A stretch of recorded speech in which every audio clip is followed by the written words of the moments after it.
Okay, hello everyone. This is the start of this is the official. Our session has started now. Thank you for joining us today. So this is one of the final two sessions in what has been a really interesting and innovative conference. It may be, I'm not sure if Enrique is going to leap on at the end of this session and wrap up the conference in some kind of stunning summary. Maybe he will, maybe he won't. If he doesn't, we will just be waving goodbye and saying thank you so much for coming. It's been brilliant. For those of you who don't know me, my name is John Schwartz. I'm the founder and CEO of Soapbox. We are a design and communications agency, and we work with a lot of the world's leading think tanks. I'm also on the advisory board on think tanks. So usually, I should say, on think tank conferences, they sort of put me on in the after lunch slot to kind of wake everybody up, I think. And I think it is lunchtime for a lot of you. It's not lunchtime for all of you. It's certainly not lunchtime for Joe Miller, who's on the chat here, and for Sonia. It's early in the morning. Sonia's having her morning coffee there. So nevertheless, wake up, because I've got a really brilliant panel for you today. We've got Sonia Jalfin from Socio Publico. Some of you will have seen her earlier in the week. They are an amazing design and comms agency from Buenos Aires. They do incredible work with data visualization, amazing things with bots. They are a bit like a sort of a cool, fun Latin American version of Soapbox, if you can imagine such a thing. We've got Esa Matinvesi, our lead digital designer at Soapbox. I'm happy to say that today is Esa's first day as our creative director as well. This is one of his first actions as creative director. He's working as maternity cover for our regular creative director. Esa is from Finland, and he always dresses in black. So over the next year, he's going to be turning Soapbox into a sort of dark, brooding Scandinavian version of Socio Publico. You just revealed my plan. And we've got Katharina Nachbar from the Global Public Policy Institute in Berlin. She is a bright, young, rising star in the policy comms world, and she will be countering all the talk from these agencies with a very much needed perspective from an actual think tank. Today's session is called Automated, Personalised, Targeted, Using Technology to Drive Your Research Communications. However, it was originally going to be an in-person session in Berlin. It's now obviously an online session, and it's compulsory that I mentioned COVID and how it's changed absolutely everything. I think for Soapbox, one of the changes that we've noticed is that even though we build beautiful websites for people, we build beautiful brands for our clients, which can support a more digital first way of working, very often our clients go about creating content in the same old way. We've really started making a concerted effort to change that. But until now, I guess it's probably fair to say that we were going about that in quite a considered, quite thoughtful, quite collaborative way with our clients. Well, COVID changes all of that. The questions about digital content and dissemination have become urgent. They've come up and hit us in the face if we are to fulfill our role as think tanks. These are technical questions. So they're about replication, they're about systems, they're about the infrastructure that underlie our digital content, how we can put more of our work in more places. They're questions about strategy, about how we can cut through in an age of misinformation and disinformation. And they're questions around the form of our messaging and our interactions. How do we keep people's attention?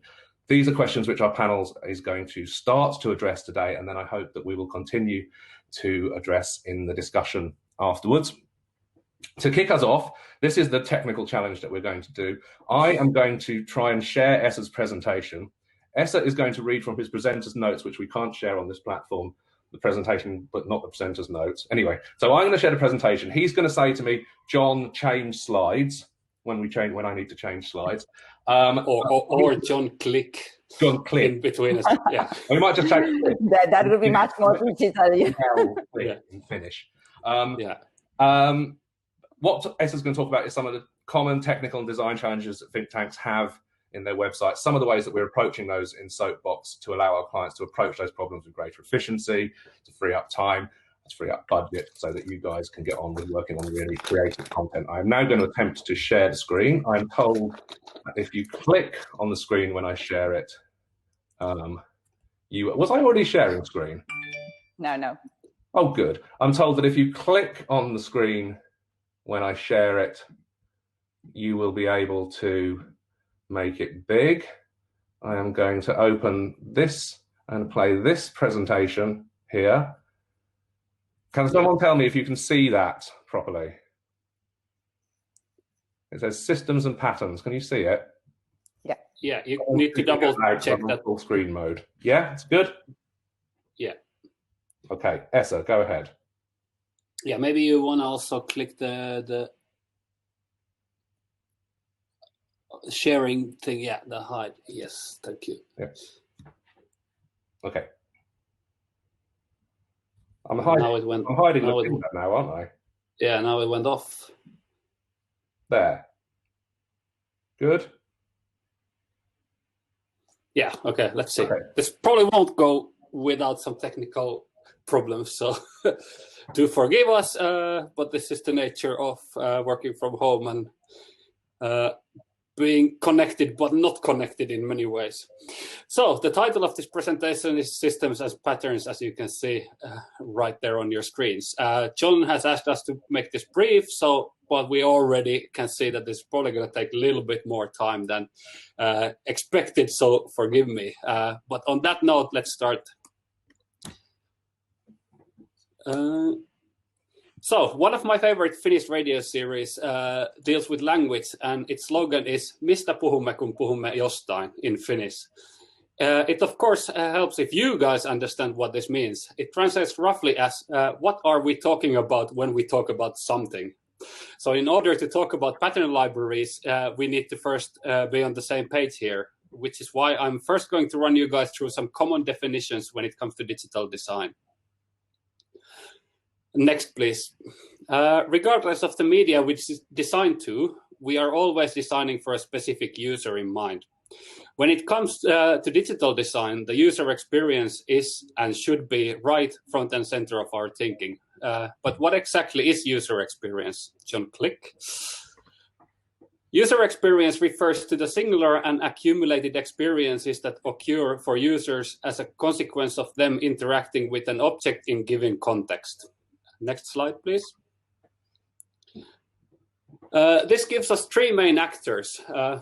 The user, the person who's using the digital tool, i.e. a website, the artifact, which is the tool itself, and the context, when and where the tool is accessed. That sounds simple, but unfortunately, it always isn't. As we all know, since badly designed digital experiences are everywhere. That's usually because we've forgotten to take into account one or more of the previously mentioned three factors. Next slide. So by definition, user-centered design is not just about how something looks, but primarily about how it functions. In practice, it can look something like this. Next slide. John. Yeah. And then you need to click again. Sorry.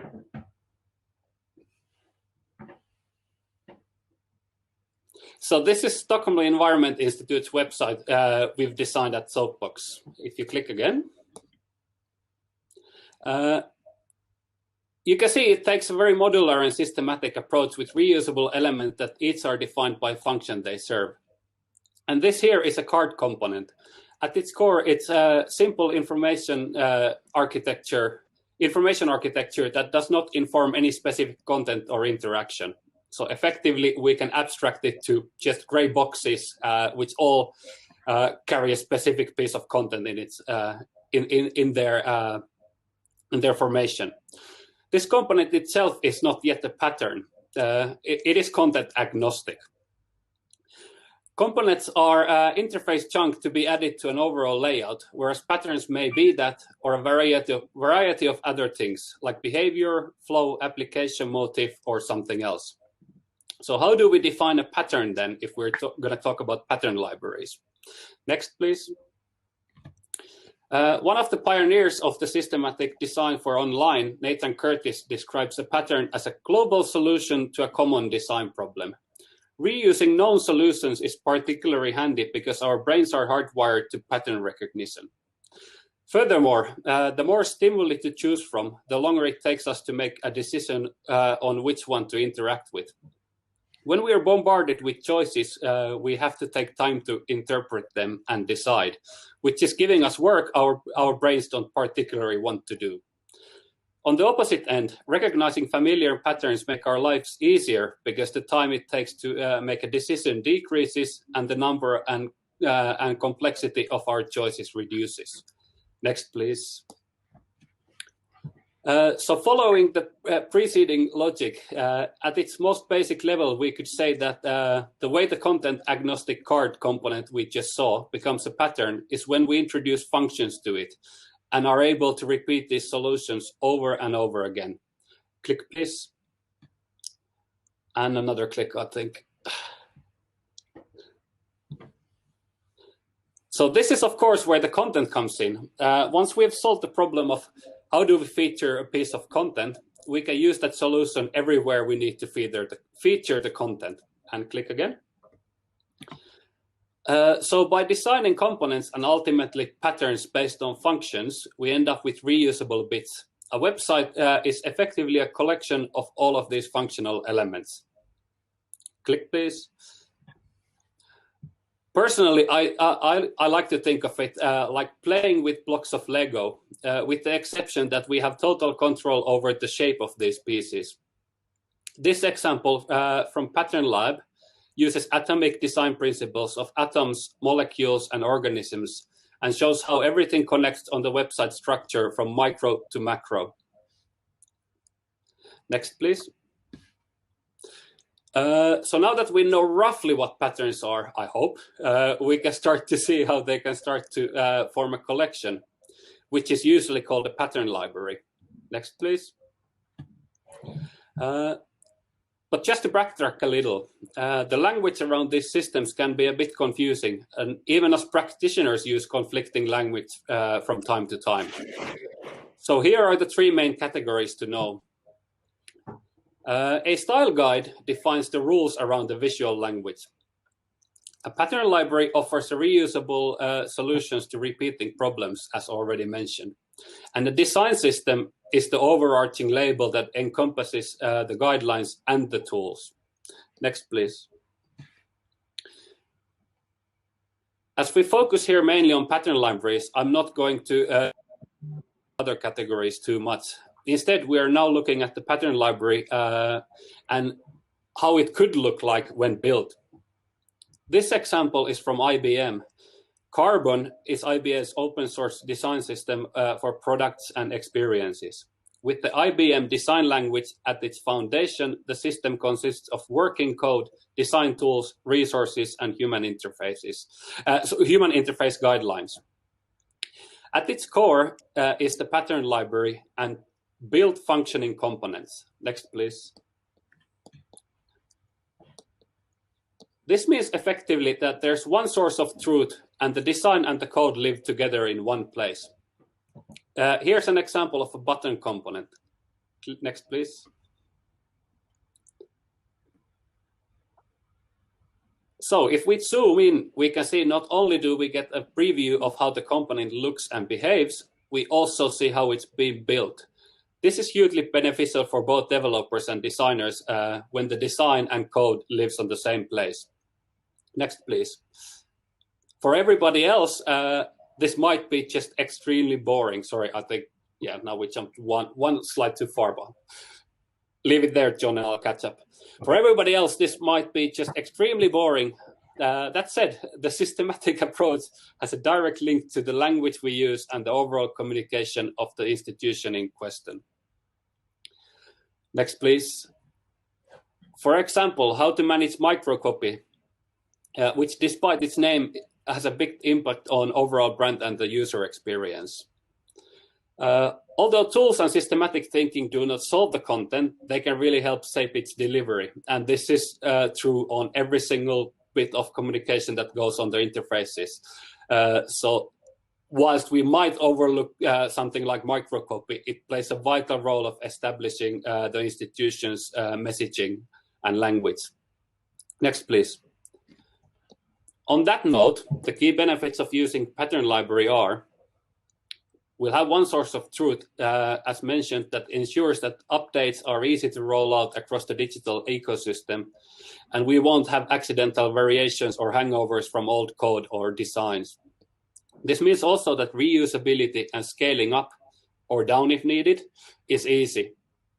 Using a system saves time, and we don't need to solve the same problems over and over again, all of which contributes ultimately also to saving money in the long run. Next, please. So are there any cons to this? Of course, there has to be. Well, the main counter-argument when proposing a more systematic approach is that sometimes people are scared that it would kill the creativity and innovation and making their product less unique. Next, please. But the reality is that users spend most of their time on other sites. This means that users prefer your site to work and work the same way as all the other sites they already know. In fact, the best way to make the user to leave your site is to make sure they don't understand how it works. So the misconception here is that people sometimes fail to see that the innovation and uniqueness should happen where it matters and not reinventing the wheel. Next, please. So how does a more systematic approach to design then translate to our own work? Next, please. Whilst design systems and pattern libraries are relatively new addition to our own palette as well, as it is to every institution and brand these days, we've had a component-led approach at Soapbox for a number of years already.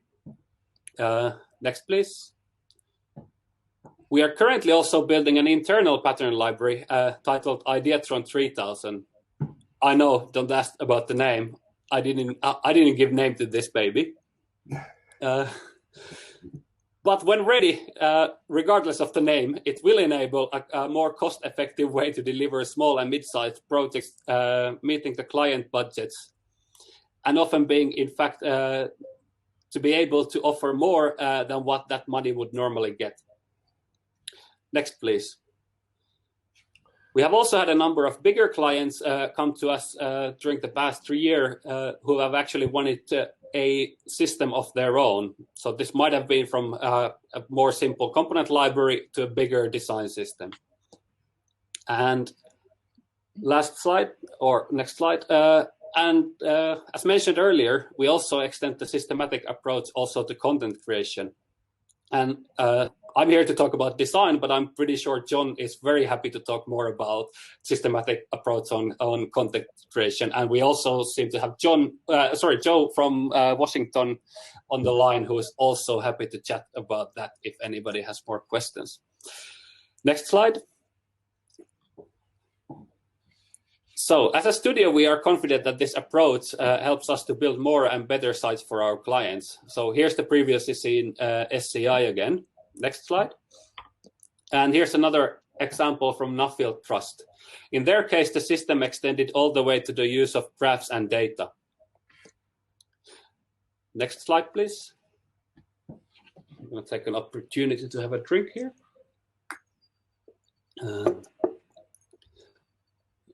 But last but not least, it's always nice to be able to contradict yourself, which is what I'm going to do a bit now.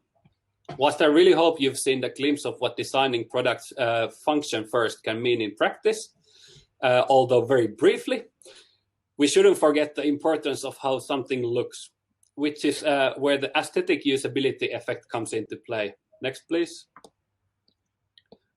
So studies have shown that users are strongly influenced by the aesthetics of any given interface, even when they try to evaluate the underlying functionality of the system. So aesthetically pleasing design is perceived as design that's more usable, as it creates a positive response in people's brains and leads them to believe that the design actually works better. This psychological effect has a direct link to the trustworthiness of the communication, for good or bad, that is. Speaking of which, next slide. Whilst this is not an interface, we could still argue that it's an example of coming from a successful and well-designed pattern. The messaging approach in the 2019 election campaign for the British Conservative Party was to choose simple, memorable slogans and marry them with well-presented and simple visuals. They also understood their audience and the context of these designs, where these designs were viewed. It didn't matter whether Johnson could get Brexit done or whether the deal was over already, so to say. As long as the packaging worked, many people also trusted the message, as we know. Of course, that was again part of a holistic communication strategy, but just goes to show what well-married design and words can do. Next slide, and that's thank you from me. Hopefully that wasn't too painful for you. Excellent. Thank you very much, Esa. So I think we've all seen there what great infrastructure, great design systems, great tech infrastructure behind your communications can do. If you're a big think tank, we'd love to work with you to do it. If you are a small think tank, guess what? We're doing it for you, and it's called Ideatron 3000. And no, I didn't come up with that name either. Nevertheless, it's going to work. It's going to be great, and it's going to make building these sites easier, cheaper, and free you guys up to do more fantastic content. Okay, so once we've got that brilliant infrastructure, what's the next stage? We're going to need a strategy. From that, we're going to need comms that can leverage tech to cut through to our audiences. Katharina is going to share the screen with us now and talk us through a little bit through some of the strategic challenges that think tanks face in that regard. Sure, yeah. So I'm sharing my screen. Hope it's going to work. Give me a sec.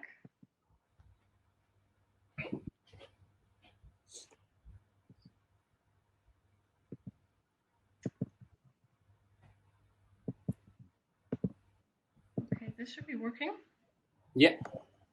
Excellent. Okay, so yeah, building off of what Esa just said, I have the, I think, enviable task of just sort of coming in and sharing a few observations about what I think from a think tank perspective. And as John said, I'm a communications manager at the Global Public Policy Institute here in Berlin. So from a think tank and specifically from a comms manager perspective or comms team's perspective in think tanks, what I think some of the challenges, but also sort of opportunities are when it comes to technology. And really what I want to do is sort of just infuse a couple of observations that I'd love to also discuss if we have time afterwards with some of you, and maybe just also exchange some experiences, because as many think tanks of sort of a smaller, medium size, although might also be true for bigger ones actually, we are also just at the beginning of the journey of trying to sort of come up with a more systematic way of leveraging technology in different ways to support our communications. And so we're very much also thinking about these things too. I'll just share a couple of observations about what I think are going to be sort of key facts that come into play when it comes to actually operationalizing this from a think tank communications perspective. As John said, as Esa just illustrated, I think it's absolutely fascinating to see what tremendous potential technology holds for communications teams today in every regard, but also in think tanks. We're in the ideas business, so I think it's always been important to do that well. But so now I think with lots of different tools, opportunities, things like patterns that Esa just described, there's really also an opportunity for smaller think tanks or medium-sized think tanks, and specifically comms teams, to really punch above their weight. So in that regard, I think it's really been leveling the playing field a little bit, which is excellent. But I do think sometimes what happens is that with a proliferation of these kinds of opportunities, these sort of hit the reality of business as usual in communications in a lot of think tanks. So I think one of the key things to keep in mind is that to be able to really leverage technology in a way that can help support and drive your communications, at least what I'm thinking about a lot is that now is a really good time for think tanks specifically to invest in building these tech skills. Some think tanks are more established, and so there's different patterns, modes of doing things. Others are newer, and so they may come at this from a different angle. But I think just in general, when we talk about communications today in general, but also in think tanks, there's really no way for comms not to be tech savvy in any way anymore. And so not just because you want to leverage technology in a way that could help you really punch above your weight in terms of communications, just because there is an information ecosystem today that is so much influenced by technology that I think there is really no way to navigate it in any meaningful way and to know what's going on without some basic tech understanding of what the tech is that's driving this. And so I think that's the one key observation I have about this, is that be it sort of how you communicate through your different digital channels, but also, you know, how you might leverage things like chatbots, and we'll hear about this a little bit later. The groundwork is really sort of investing in tech skills, specifically also in communications, and to see it as a cross-cutting issue. Sometimes this may require a little bit of a mindset change too. And that doesn't mean that I think communications managers today have to become tech gurus that are really specialized. I think that's not the case, and there's obviously specialists that can help us do that. But I think in general, you know, understanding some of these trends is really the key to asking the right questions. So I think that's something that think tanks, and I know this has been a sort of theme of this conference in general, and also of the work that think tanks have been doing, but I think general now is a critical time to sort of invest in building these skills to be able to actually, you know, make meaningful use of the tools that we have. That's the one observation I have. The second one is that I think there's sometimes a little bit of a misconception that sort of an abundance of opportunities when it comes to technology is going to relieve us of the work that is the strategic work, and I think it's actually the opposite. So the second key thought or observation I have, and I'd like to sort of infuse in the discussion, is that it's really key, I think, to prioritize strategy, even more so now that we have lots of tools at our disposal, because tools are just that, right? And sort of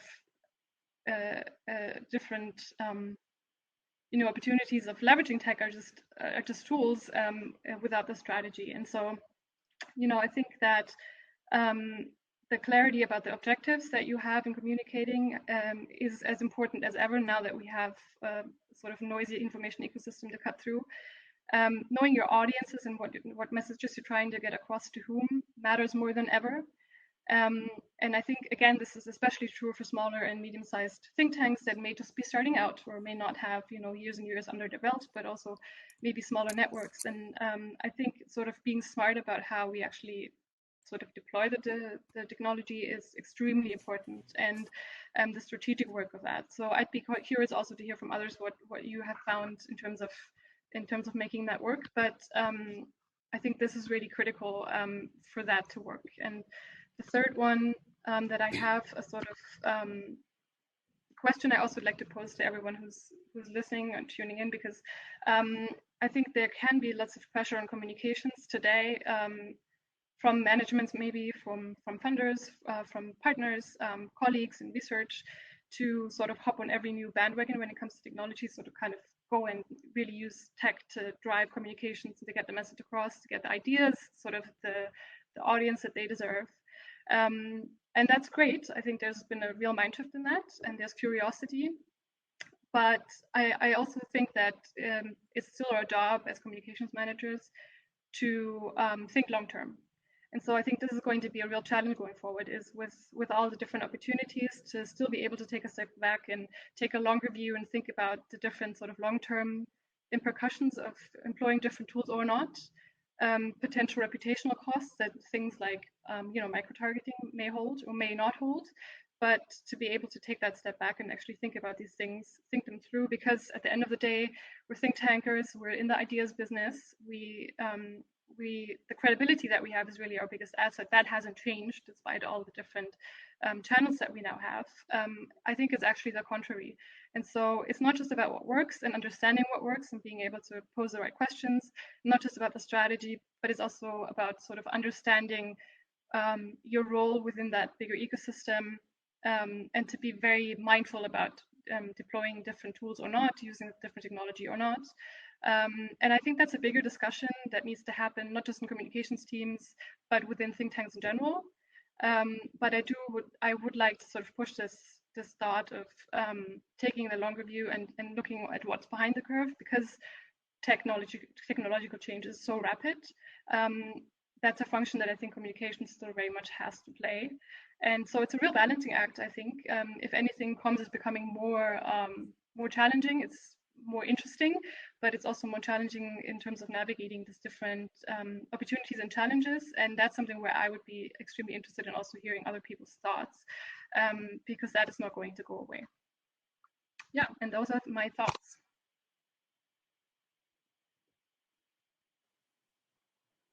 John, you're muted, I think. Muted. Can't hear you, John. So sorry. Tech fail there. Thank you so much, Katharina. That was brilliant. One of the things that really kind of struck home with me there is that tech will not relieve us of the strategic work, and neither will design, actually, either. And I said this to a client only this morning, and I don't know if it lost me the job, but anyway, it might have done. But we'll find out, won't we? So it's okay. We've got our infrastructure sorted. We've got our strategy sorted. We're now going to need some amazing content, which is going to keep our audiences engaged. We're going to need a bot. Now, if this was the in-person conference, which it was going to be, and I hope one day there will be an in-person conference and we can pick up some of these issues again. What was going to happen now was that Sonia was going to come in, but she was going to actually be replaced by a robot. She was going to be replaced by one of those iPad on wheels teleconferencing type robots, which I was going to hire. It was going to be amazing. You were all going to laugh. You were going to say, what a brilliant idea from John Schwartz. I can say this is true. I mean, John got to me with this idea. That's not happening. Imagine that's happening now. And Sonia is going to demonstrate to you that having a bot might actually be the better thing anyway, aren't you, Sonia? Go ahead. Thank you. Let me share my screen.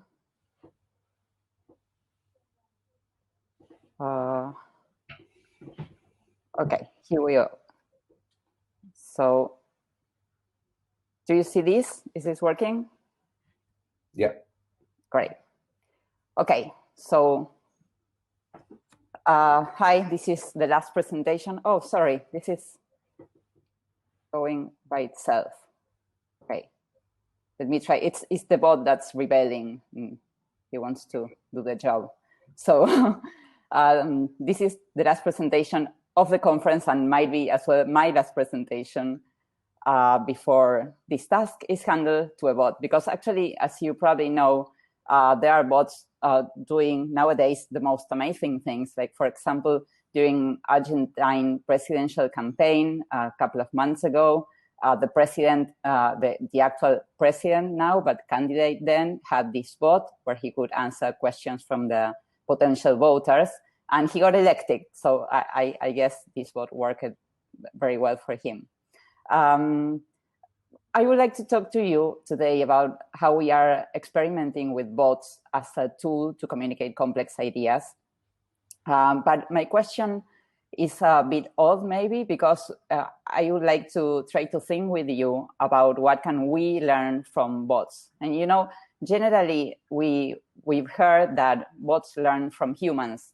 They listen to many human conversations, and they learn from that to try to reproduce them. But it is true, I have found out that when we look at bots, we also can learn something about how we humans have conversations. And conversations are probably one of the most human and powerful experiences for humans, because, as you know, a great conversation can change the course of a project or a relationship or even a life. And this is why it is so promising to try to recreate these experiences when we try to reach our audience. So today I'm going to talk about these technical tools that are bots, but in fact, I am actually going to be talking about human conversation. And as Katharina said just now, I think those questions about how we connect with our audience, we get to know our audience are the most important ones, and not all the things I'm going to say today about bots. So what can we learn from bots about human conversation? One thing I learned and I heard last year is talking to Emily Withrow, who's the director of the Quartz Bot Studio. Quartz is a news outlet. In if you don't know their bots, I recommend you to jump into them and get to know them because they are amazing. And she told me that while creating these bots, they came with this idea of using what she called ambiguous emojis. And they created these ambiguous emojis because sometimes bots don't know how to answer to a question. I know that sounds familiar to you, but sometimes we just don't know how to answer to a question, and this happens to bots.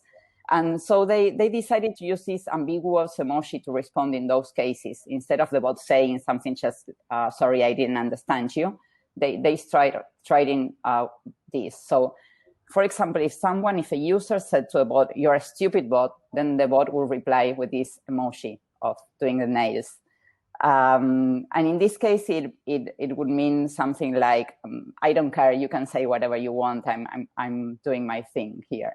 But if a user said, bot, you rock, I love you, then the bot could also reply with the doing the nail emoji, and it would mean, I knew it, yes, I'm proud of myself.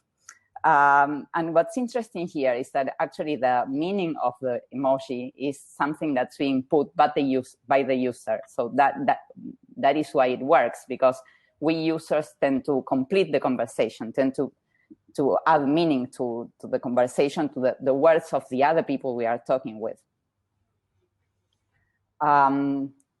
So the other thing that's very important in human conversations is that we have reassurance that the other person is on the other side of the line. For instance, for me now, I'm presenting and I cannot see you, and that's quite uncomfortable because I need the reassurance of that someone is there listening. And now I cannot see the chat or see your faces, so I don't know how this is working. And when we are talking in a conversation, for instance, by the phone, it's very common for humans to say something like, are you there? Are you listening? If we hear a silence, then we feel uncomfortable.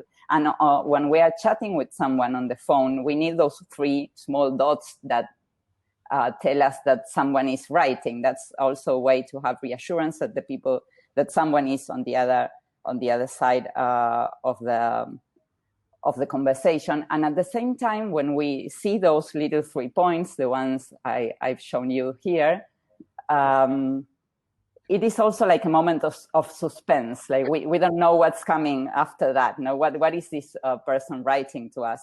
And suspense is also a very important, a central part of human conversation. We need that to be engaged, to be waiting for what the other person is going to be saying. Going back to the reassurance thing, there's an example I love. Maybe you've seen this. This is a video of when Google presented their bot assistant, and they presented this with a conversation, supposedly a live conversation between the bot and the receptionist at a hair salon. So the bot was trying to make an appointment for a client, as if the bot was her or his secretary. The bot was trying to make this appointment talking to the receptionist, who didn't know that she was talking to a bot. When this conversation was played to an audience in an event, what was most interesting for people, and when people smiled and applauded the initiative, it was not when the bot was able to do something very complex, but it was when the bot just gave reassurance to the receptionist that he was there. Let me show you a little bit of this video. Let's see if it works.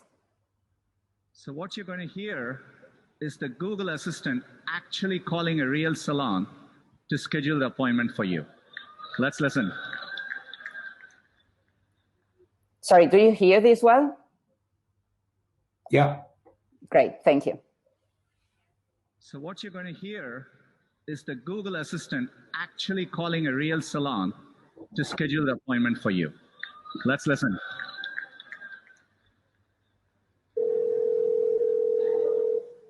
How can I help you? Hi, I'm calling to book a women's haircut for a client. I'm looking for something on May 3rd. Sure, give me 1 second. So as you've seen, when the bot said just to indicate that he was there listening on and paying attention to the conversation, that was for the audience, that was the most surprising moment, because it meant that the bot understood the way we humans interact. And what this left me thinking is that we probably need more moments when we talk to our users, like different ways, creative ways to give them reassurance that we are listening to them and we are paying attention to what they say, to then give them our content or our ideas. And that's something we are all the time trying to do at Sociopublico, trying to find these ways to say more to the audiences of think tanks and other knowledge producers, to help them engage and understand with their content. So in the last few months, we've been experimenting with bots, and we did this one that lets you be the Minister of Economy of Argentina for one day. This one is only in Spanish, so I guess you are safe and you don't need to be a Minister of Economy for my country, so don't worry. And what you're seeing here on screen is actually, it's not the bot itself, but it's the testing tool we did using Dexter, which is an amazing tool to produce and test bots. When we want to do them more ad hoc or customized for a particular think tank, we do the development ourselves. But if you want to try doing a bot, you can do it within your organization without outsourcing anything, using this tool that's called Dexter. Then I can send you the link on the chat. So this one was our first experience. Then we did this other one we have produced with Google, which is a bot on misinformation, a bot that helps you spot misinformation and teach you how to spot misinformation. This is something we are using with journalists and with students. And it basically shows you some actual real news, fake and not. And it asks you to decide whether you want to share it or not, depending on whether you think the information is true or not. And then it shows you why it was fake news or not, it was misinformation or not. And the last one I'd like to show you is this one we did on the future of politics. This is a bot that talks to you about how do you see politics and how do you imagine politics it's going to be in 2050. And then it tells you where you are in terms of future scenarios for the future of politics. So what we learned by doing these bots, that's what I would like to share with you now. The first thing we learned is that we can chat for a long time. We humans can chat for a long time. And this is interesting because, as you know, we all tend to think that in the context of technology and deep digitalization, we need to be very quick. People don't have time for us. Their span of attention is shrinking. But that's actually not true all the time, because it is true that we scroll through our feeds very quickly, but it is also true that we can, for instance, stay with a Netflix series for many hours and do binge watching and be very connected to that for a long time. And what we've seen in the analytics of these bots is that people stay with the bots talking for 3 to 5 minutes in average. And that's quite surprising, because we know, like, for instance, with videos, we know that people tend to stay no longer than 30 seconds. And that's if they decided to keep watching. If not, they might leave after the 2 or 3 seconds only. So this is the first, like, interesting finding. The second one is that when we are granted time, then users are ready to go deeper into the information. And this was something really surprising for us, because we were, like, when we designed these bots, we were very concerned about trying to make them very, very simple to use and to keep the experience short. Actually, we tried that every bot can be played in only 1 minute. And as I said, people tend to stay 3 to 5 minutes. So the other finding is that after people is giving time to these bots, then they want to learn more. And in the feedback we got in our testing, we got a lot of questions on giving more complexity to the issue or wanting to learn more. Actually, responding to that is that in the Future of Politics project, we decided to do explanatory scrollytelling to give the users more context on these 4 different scenarios for the future of politics, because actually users were asking for that. And that was also interesting. And the third and last one is that it seems that we humans like complicity. We like little wings that make us feel connected and sharing humor and sharing feelings and sensitivity. And so we tried, and that's why copy, when you build a bot, copy, it is so important, because you need to try to recreate that feeling of conversation, that's something that comes and goes between 2 people, and make them feel connected. So, for instance, in our Future of Politics bot, we added this. We had to ask people where do they live, because this is a global project, and we wanted to know if users were coming from, where were they coming from. So if you say, I'm from Berlin, it will answer lovely in the summer. But if you say I'm from Japan, it will say lovely in the summer. And if you say you are from Alaska, it would say also lovely in the summer. And we think users do understand that the bot is always saying the same, but this subtle mock to the mock inflexibility is like some human cynicism over the technology. We think users understand that and that they can laugh with us about that.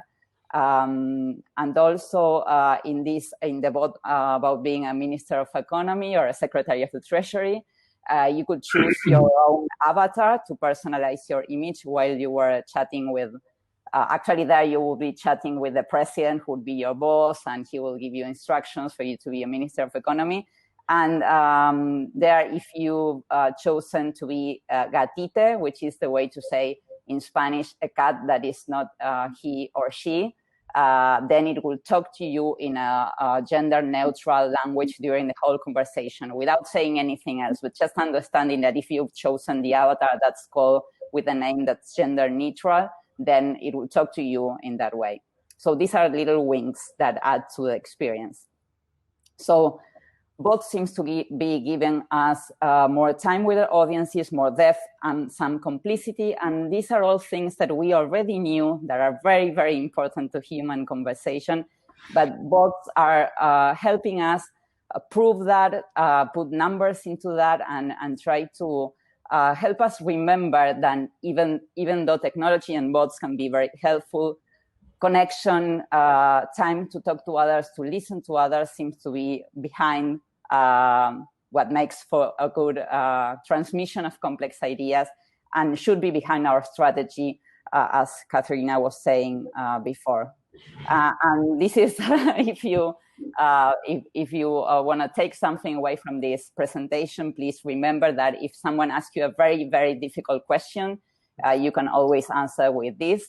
And they might not understand you, but it will probably make people keep thinking about you for that day. So thanks a lot. Let me share the screen now. Thank you, Sonia. That was brilliant. I mean, tons to think about there. I love this notion of the moments.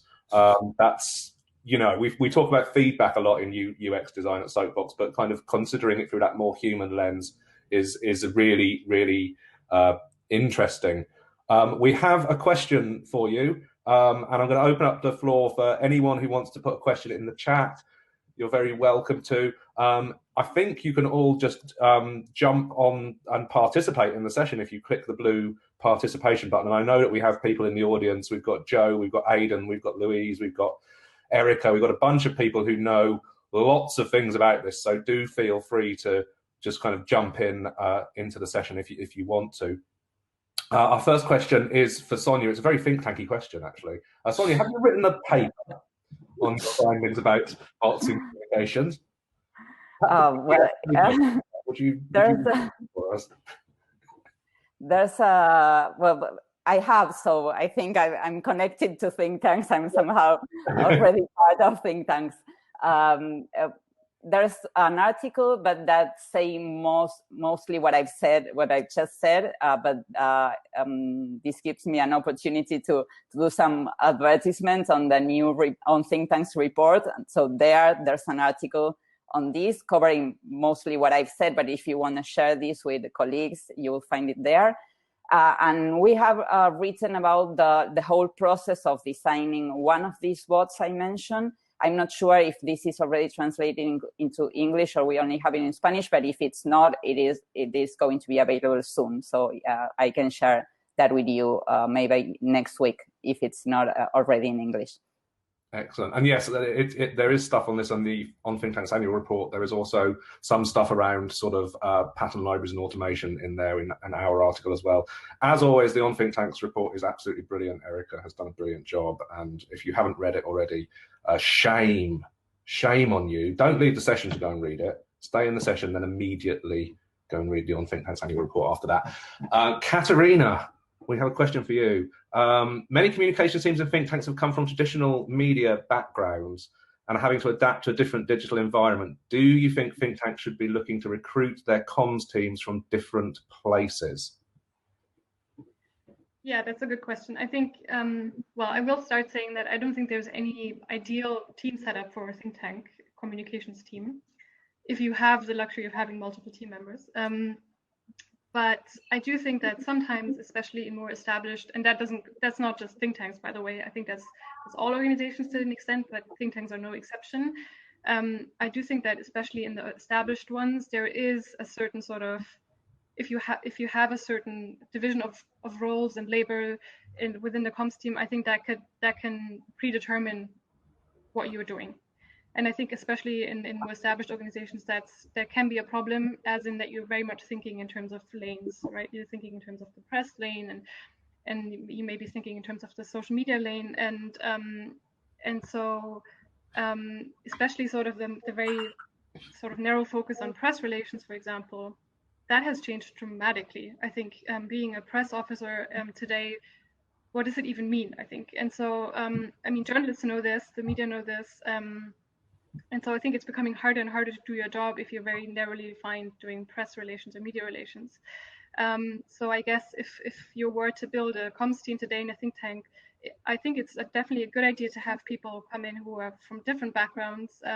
I've worked also in corporate communications for a while, which has been helpful in some ways and in others not so much, but I think it's helpful to have diverse teams, that's for sure. And I do think that it's definitely worth questioning some of these more kind of handed down ways of structuring comms teams today, especially with a focus to, you know, how you want to employ technology and all the things that we just discussed.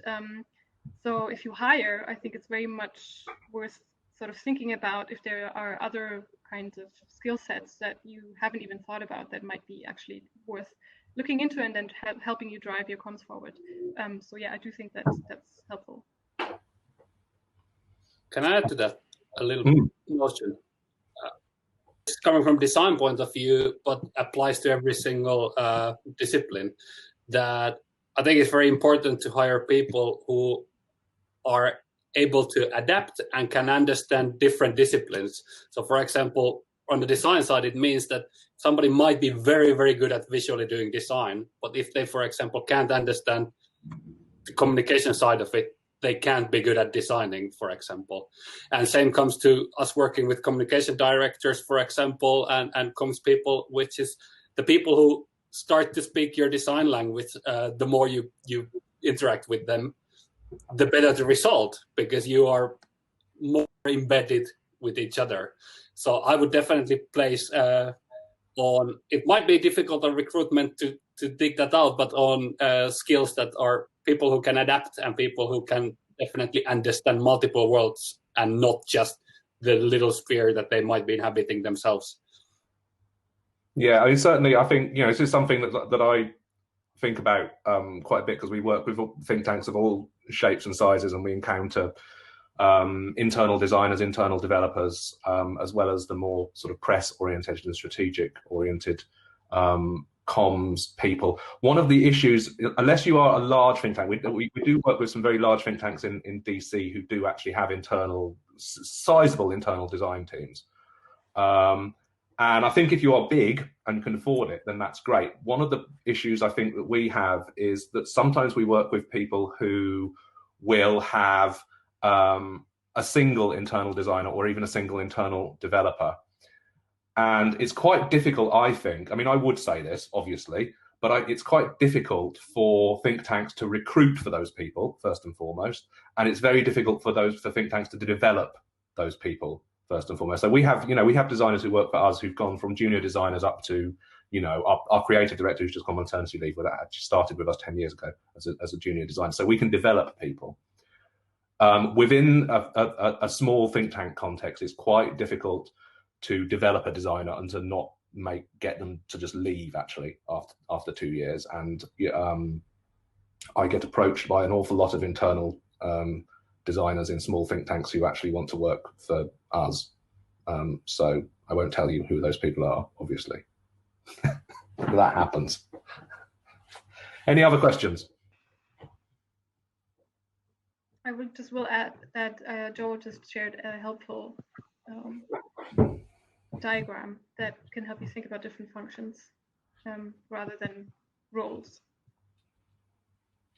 Thanks. I'm going to ask a question. One of the things for Katharina and for Sonia, one of the things, so thinking back to last year's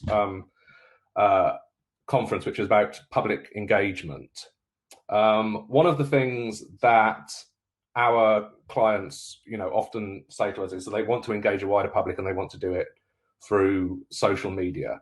How can we, first of all, do you think that's realistic for think tanks to do? And if it is realistic, how do we kind of build in those we are listening moments and those kind of more human moments into our social media presence as think tanks? Because we tend to be highly sort of technocratic, I think.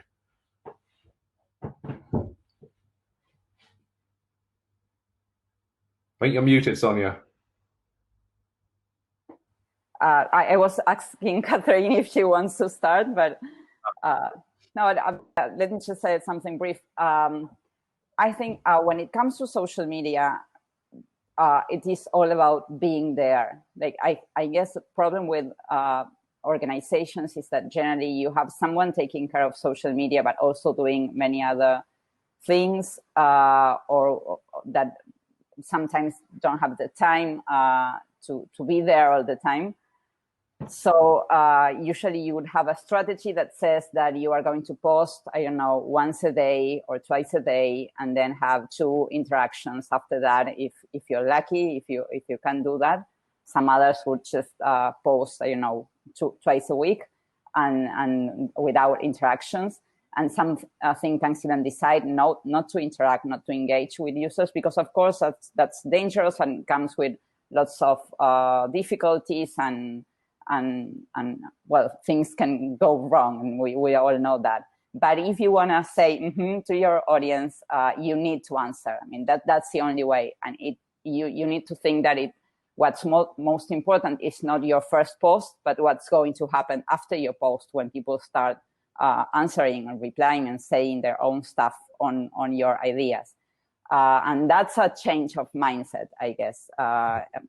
And some people are starting to call, think of the difference between calling someone a social media manager to calling someone a conversations, I don't know, a generator, for instance, or something like that. So I think if you're going to be managing social media, you don't need to manage, you need to be there, listen, talk to people, and produce engaging conversations. And of course, that's difficult, and then you might encounter lots of problems and reputational issues and things like that. And you need to have guidance on how to solve those issues. But I still think, anyway, it is worth doing it. Yeah, I agree. I think that, well, first of all, I think social media engagement for think tanks is really key. Unless you want to be in the ivory tower and that's your thing, I think you have to consciously try to get out of it, and also push accessibility. But I think that especially when it comes to social media, there's sometimes an underestimation exactly of what Sophia just said about the social aspect of it. You don't want to just sort of blast your content at people and then they are supposed to sort of take it up and do nothing with it. But it's about interaction. It's about starting conversations, and you have to be prepared to do that. You have to be prepared to create the content that does that. You have to be prepared to change your language and maybe get rid of some of the jargon that some people have a hard time getting rid of, and for good reason also, because oftentimes, you know, ideas are complex, solutions are complex, problems are complex, and so it's a real effort. So I think that if you really want to do social media well, that has to be you have to be willing to do that. And again, I would say, especially for smaller and medium-sized think tank, but I think it goes for everyone, I would also just push being very strategic about it. I think there are topics that are very specific where you may not need to go down that route, and then there are others that are more of a public interest and where there is a certain sort of momentum, maybe that, and then you may want to go that route, but then you also have to do it well. I think somebody said in the chat earlier that it's really also about doing these things well, and so that also comes back to really being conscious and strategic about it. Yeah, let me add one thing that goes to your point, that also for some issues, you might find it's useful to talk in smaller spaces, like for instance, doing WhatsApp groups with a group of people interested in following with particular topic, or even using this kind of sessions and virtual events. Not all the topics are for the biggest social media, but we are, for instance, experimenting with, we are doing a platform on climate change for the government of the city of Buenos Aires, and we are creating, we have this big platform, but then we are creating small WhatsApp groups with citizens that want to engage in certain aspects of the conversation. And that's being really helpful. And the other thing about, so it's again having conversations, but not always on social media. And the other interesting thing about social media, because you mentioned what a press officer should be today, and I think that's interesting. And social media, it's a great place to talk to journalists too. So maybe thinking of these tools as spaces for conversation instead of spaces for broadcast or spaces you have to manage, it's useful to start these conversations. Can I, again, hop in with a few notes? John knows this is my take. I like to voice opinions when even not asked. Sorry about that. But I think one thing also to add is that social media itself is a big sphere. There's lots of platforms. And I think one thing where a lot of institutions, and we personally fail, is that we try to be everywhere instead of choosing the channels where it makes sense for us to be. And then also, for example, if we find that something doesn't work for us, let's say we really want to be on Twitter, but it just doesn't work in our way of communicating or for the workflow, then digital world requires you to make quick decisions. But at the same time, most of these platforms are free and easy to use, so you can experiment and you can find which channels works for you. And then one thing which I also, this is probably the systematic side of me that wants to say this, but one thing which is also the most successful ones to me are the ones who come with the coherent sort of voice, that you know that although this institution is, for example, on Twitter, the institution in this channel as well. So there's some sort of continuity between the different digital platforms, how they present themselves. One example I like a lot is that something that's doing, Al Jazeera has launched this new project where they do, or they used to do, I don't know what they are doing now, they used to do events to host discussions on certain topics. And what they will do is that they will have one person that they present in the panel who is like the person that's going to be representing the panel in social media. So this is an actual person. It's a face like they say, for instance, Sonia is going to be on Twitter talking to you about what the panel is discussing. And that's great because then there's one person, actually a person that's representing the institution on social media.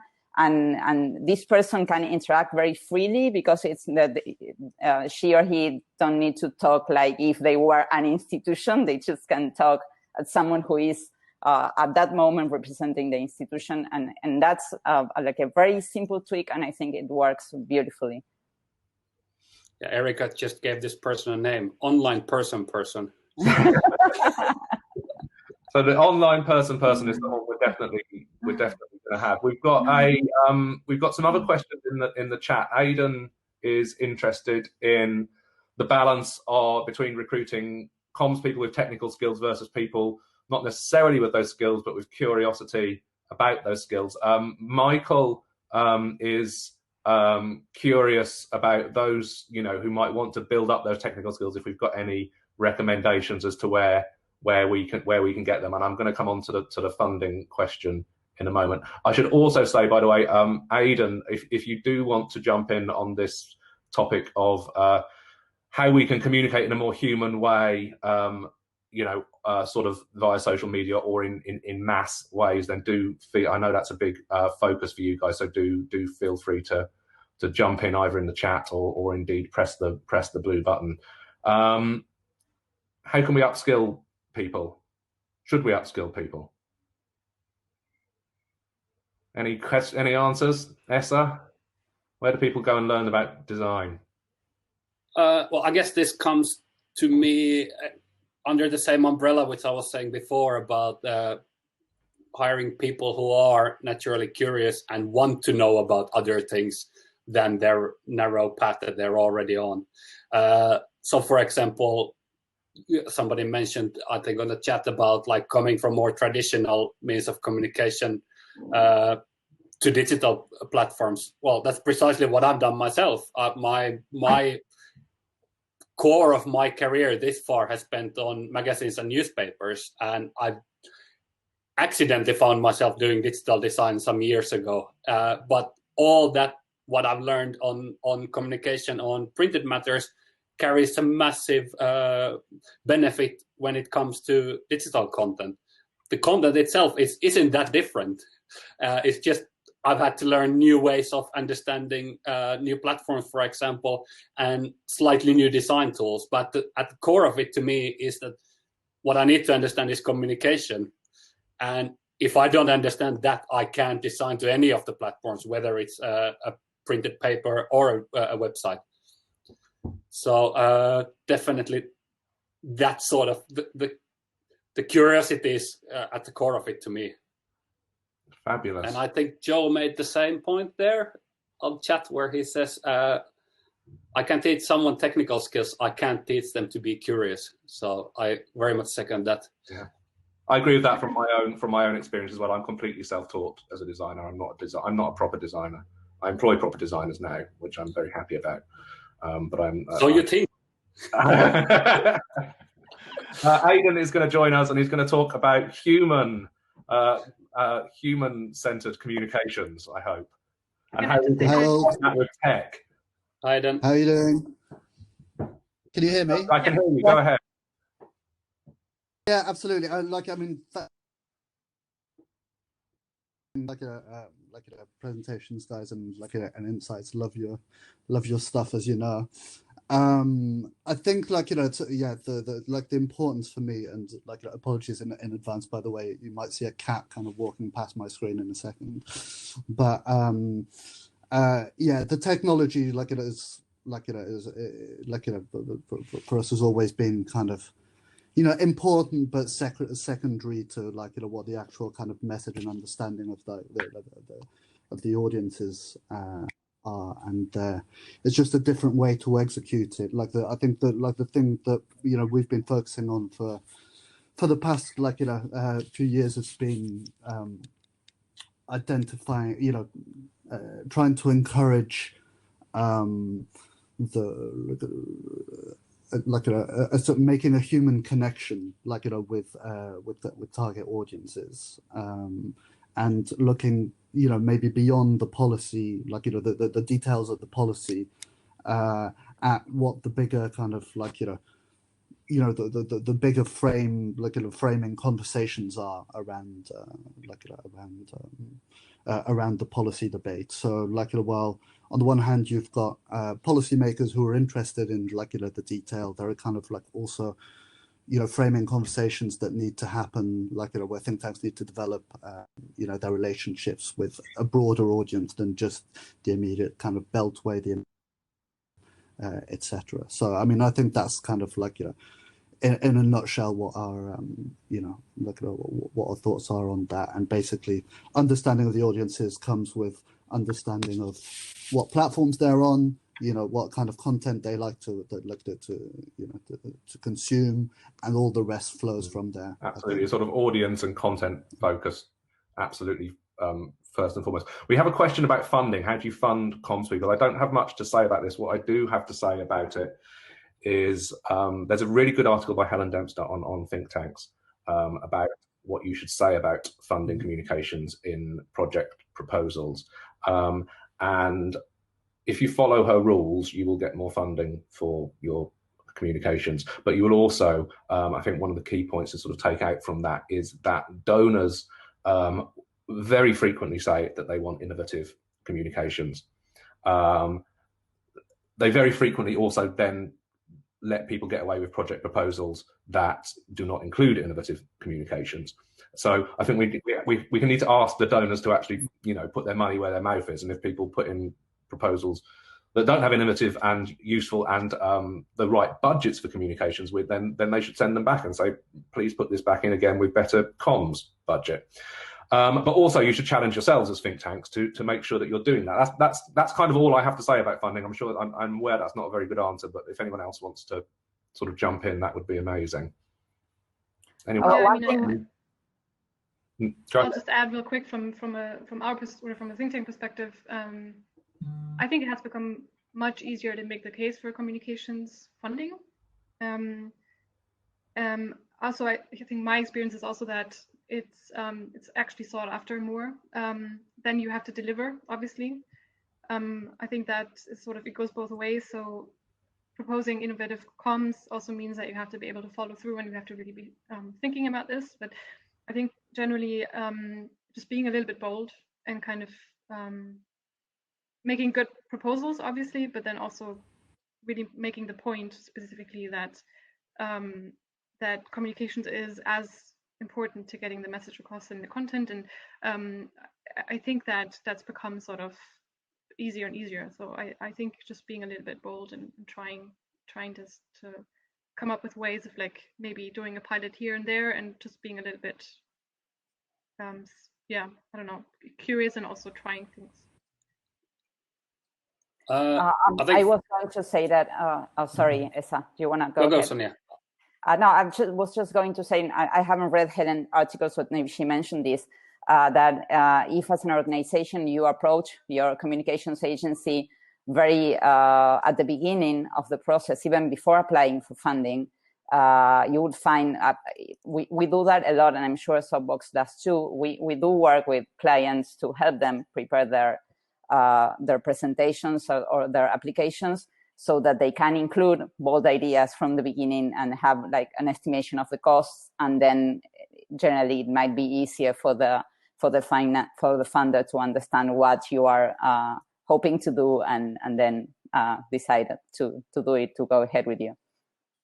One thing I wanted to add from design point of view, which links to the earlier mentioned, like just having a longer time span on your mind, which also means being able to look back and where you've actually spent money previously. And one thing why, for example, we get more of these systems-based design jobs is precisely that institutions find themselves that they get a project and they get funding for that project, and then they get another project and they get funding for that project. And for each one of them, the deliverable could be a microsite, for example. And looking back, every single time starting to build a microsite from scratch costs a lot of money.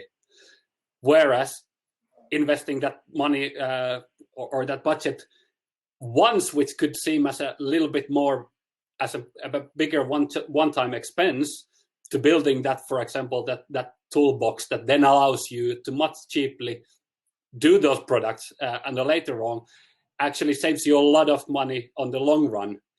But obviously, I don't have the means of how do you make this sales pitch in the meetings that it needs to be done internally on the think tanks. But at the same time, the more you start questioning those things and more you're kind of looking at like, why are we doing this 5 million times when it's actually pretty much the same thing, for example.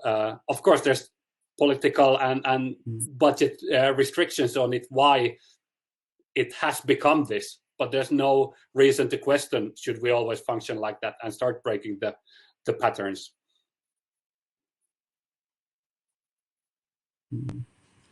I think one thing I just wanted to add on your point, John, about about Helen's. I think Helen's article is brilliant. Like, it's worth reading, but for anyone who hasn't, one of the points I think that she makes, which is particularly salient, I think, is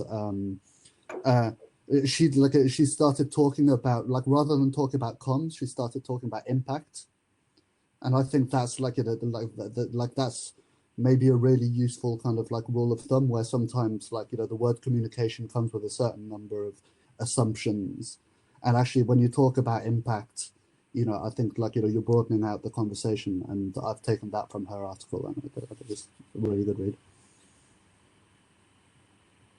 With that, so we've got an interesting observation from Dina, who is talking about how they have started a communications and branding process. They've got a messaging framework behind it, and an enthusiastic group of people who are learning the skills on simple tools like Canva, and so on and so forth. One of the things that's kind of struck me recently is that some of the things which we traditionally might have been doing as a design agency in terms of creating content, nowadays we're creating more and more kind of infrastructure that goes behind content, and thus freeing up the think tanks to create the content themselves with different tools. Do we think that that's a trend which is going to continue? And does anyone have any tips about which are the best of those kind of those commonly available tools to use?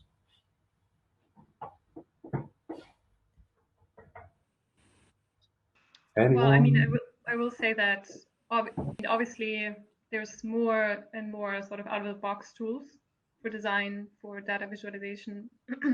There's plenty, and they all have pros and cons. But I think really, if you just want to get started, and I think that's quite easy.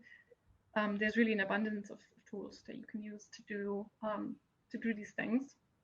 And Canva was mentioned, design, I think. So I mean, obviously, I think from the agency side, that is, some of these things are not as exclusive anymore, although you could always make the point for sort of more specialized skills, but it is what it is. I think that there will always be the room to help people in the process of actually finding out what works and what works for them, what makes sense for them. I think that hasn't changed. I think especially if you have smaller comms teams who have to do a lot of things simultaneously, getting some outside expertise that can help you think through some of these things and partnering up with others, I think that's still very much key. Also, people who get your content and work you're trying to do. So even as those tools become more readily available to people who are not trained designers, there will always be, I think, space for people who are really getting what people are trying to get across and helping them do that. Anyone else want to jump in on that? Unless you, is it my turn now? Go ahead. Yeah. Okay. No, I just want to say that I have less views on, for example, like free online designer tools, because quite frankly, I don't use them myself. But I can see that there's very much a use for them in many of the organizational like communication needs, and there's no need not to use them. But that said, I think one of the things which also gets reflected quite poorly is precisely. I loved what Katharina said in her presentation, that tools are just tools. First of all, for example, when it comes to online, I think a lot of people don't understand that their website, for example, is a tool. That's what it is. It's a tool for you to communicate something to others, just like social media is a tool. And often where we kind of don't pay a lot of attention, which actually affects our day-to-day life, is that the workflows to use those tools can also be improved. So a lot of the times, for example, why the organizational website is not sufficient enough, it's because its backend is impossible to use, for example. So the editors spend most of their time struggling, not knowing what to do with the site, rather than if the site looks 2020, you know. So again, it's just trying to recognize those, like, what tools do we use and where, and what are the right things to be fixing when it comes to your communications. So it might be that you want to be shiny on the social media end, but that might not be your first point to fix. Yeah. To add that one slight movement we are actually experiencing to Público is that we used to be an agency that does digital and videos and developing code for think tanks and organizations. And lately we have found that we are approached and we are actually doing lots of workshops on work methodologies that we are already using, like design thinking and lean methodologies, trying to help communication teams to organize themselves strategically and to think about their audiences. Like I think that's the key point, to understand their users and to organize their ideas and their communication around the needs of those users. I don't know if you've heard of another methodology that's called jobs to be done. So, and I think it's actually thinking what your ideas are doing for or to solve problems that your audiences are experiencing. What job are your ideas doing for them?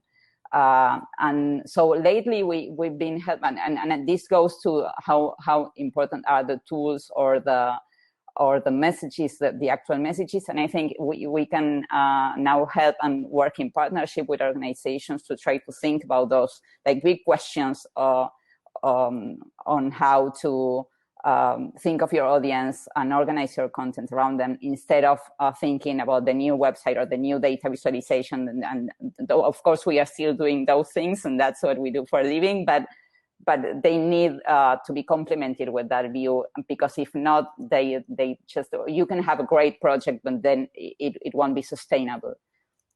Yeah.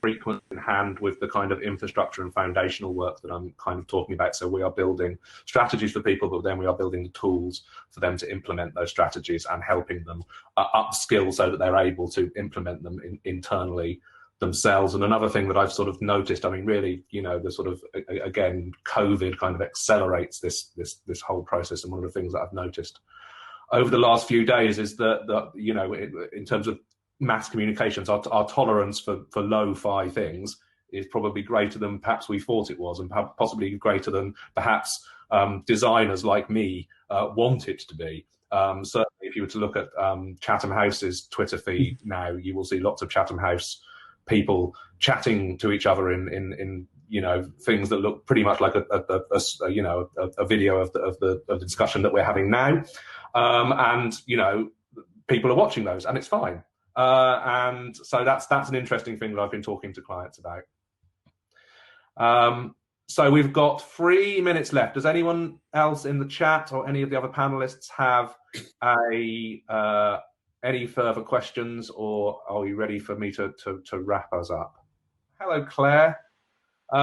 So just to sort of wrap us up, Claire, did you want to jump in and say something? Oh, I just wanted to add two points, maybe because nobody else was jumping in, so I thought I'm just not going to let you hanging.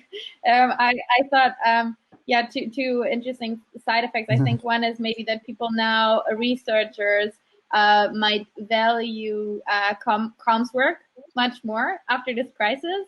This is like maybe a side effect that I see, because suddenly everybody has to, you know, see like how do all these like tech platforms work and how important it is to test things, and that you actually need skills to do good facilitation. You know, this is stuff that actually shouldn't be new, and it's not a function of the Corona crisis. But I think maybe there's more value maybe now seen by people with different sets of competences now, and I hope it will come through also for comms departments and IT staff as well, because everything is on their shoulders now, or a lot. And the second thing that I just wanted to say, that building on what Sonia said, that I think from my own experience, I think it's possible and actually fun to do design thinking workshops entirely online, and I can recommend trying it. And I also wanted to second what John said, that my personal observation is right now that because everybody is in experimentation mode, that maybe think tanks are more open to do prototyping of products instead of just, you know, putting all their eggs in one basket and then like putting all their, you know, product out there now for the next 5 years and hope it will run. So maybe this is some good takeaways for the end to take home. Yeah, and I did a design thinking workshop with Claire a few days ago online, which she facilitated, and it was amazing. And we hope that it will result in prototypes, which will also be amazing, we hope. And just to wrap us up, so here are 6 things I've learned from this session before we go away into the coffee room to say bye-bye to the conference. So I've learned that moments are important. I've learned that tech will not relieve you of strategic work. I've learned that you need an online person, and I'm going to employ one immediately. I've learned that we need to stop doing the same thing 5 million times. We often solve the same problems as think tanks over and over again. Let's stop doing that. I've learned that we need to talk about impact, not comms, which I think is a very, very good suggestion. And I've learned that we're all going to be replaced by bots, you know, so I expect to see you in robot form next year at the conference, or maybe later on in robot form in person at DGAP. Let's hope so. I'll see you in the coffee room in a moment.